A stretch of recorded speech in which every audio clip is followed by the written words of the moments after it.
Hey guys, welcome to my videos. So guys, as part of making your basement a second unit or legal second unit, legal basement, whatever you say, a requirement is to have an ingress window, which is a long window that helps in case of a fire incident to escape.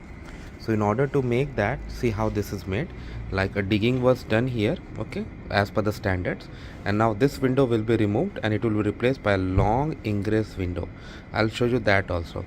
So these are the certain costs that comes up when you legalize your basement, because you have to meet the standards, otherwise fire department is not gonna pass this up.